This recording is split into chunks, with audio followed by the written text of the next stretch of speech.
Assalamualaikum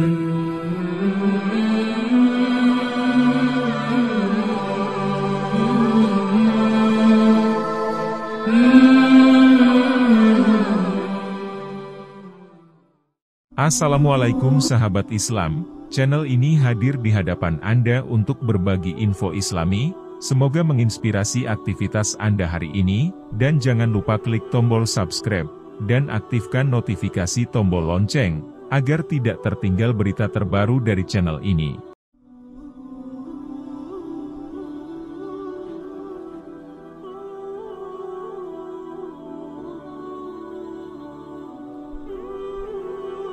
Hidayah dari Allah Subhanahu wa Ta'ala datang sebagai petunjuk bagi manusia untuk memeluk Islam. Orang-orang yang dipilih tak memandang ia dari kalangan keluarga kaya atau miskin, juga tak memandang ia harus berprofesi seperti dokter, menteri atau artis sekalipun. Lauren Booth adalah seorang penyiar wanita, jurnalis, dan aktivis pro-Palestina asal Inggris. Dia merupakan adik ipar dari mantan Perdana Menteri Inggris Tony Blair, yang masuk Islam pada tahun 2010. Perjalanannya menjadi seorang Muslim cukup menarik, karena sebelumnya dia sangat membenci Islam. Selama menjadi seorang jurnalis, Booth telah menemukan banyak hal baru, dan mengunjungi berbagai wilayah konflik, seperti Palestina. Dalam perjalanannya di negara konflik itu, Booth justru merasakan kedamaian dari warga sipil yang menjadi korban perang. Dalam sebuah video yang dia unggah, Booth bercerita pertama kali mengetahui Islam melalui serangan teroris di World Trade Center, pada September 11, silam. Tragedi tersebut, kata Booth, menjadikan Islam sebagai agama yang menakutkan. Menurutnya, Islam selalu identik sebagai perang dari Barat. Namun pada saat itu, dia memahami bahwa tragedi di WTC bukanlah ulah semua umat Muslim, melainkan ulah sekelompok teroris yang kebetulan beragama Islam. Perjalanan mengenal Islam. Dia kemudian menceritakan pengalamannya mengenal Islam pada tahun 2008 tepatnya saat bulan Ramadan, ketika dia menjadi relawan di Palestina.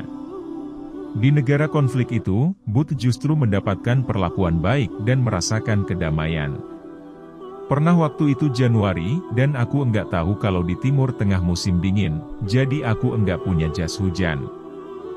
Aku ingat waktu itu berjalan di jalan Ramallah. Terus ada wanita tua berhijab melihatku dan berkata sesuatu dalam bahasa Arab, lalu dia mencengkeram lenganku, katanya mengenang.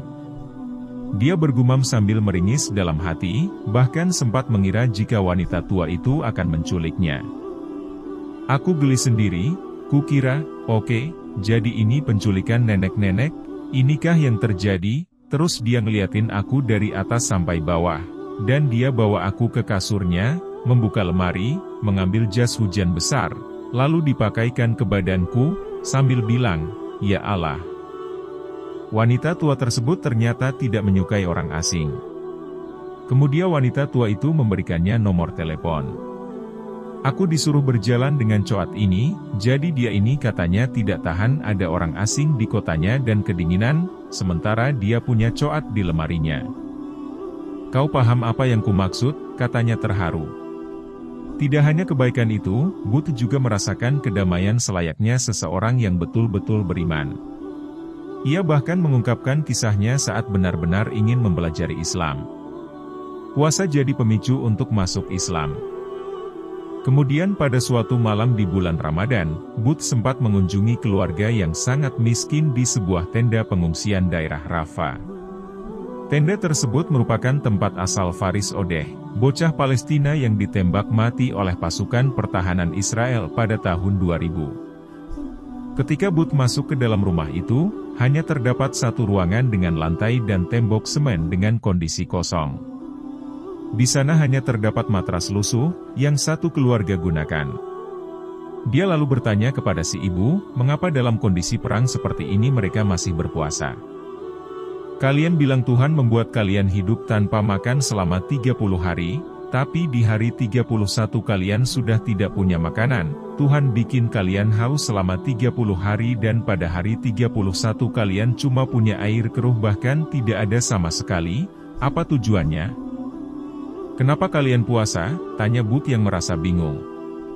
Ibu itu kemudian menatapnya dan memberikan jawaban yang membuat Booth semakin tertegun. "Saya berpuasa di bulan Ramadan untuk mengingat kesusahan orang miskin," jawab ibu itu. Mendengar jawabannya si ibu, pikiran Booth menjadi semakin berputar. "Aku tidak mengerti, dia tidak punya apa-apa tapi bisa berpuasa untuk mengingat susahnya orang lain. Bagaimana dia mengingat kemiskinan orang lain sementara dia sendiri tidak punya apa-apa?" katanya bertanya-tanya dalam hati. Keputusan ingin mempelajari Islam. Saat itu, Booth semakin memikirkan tentang Tuhan, Islam dan menjadi Muslim. Menurutnya, justru kondisi seperti inilah yang sebenarnya kaum beragaman rasakan.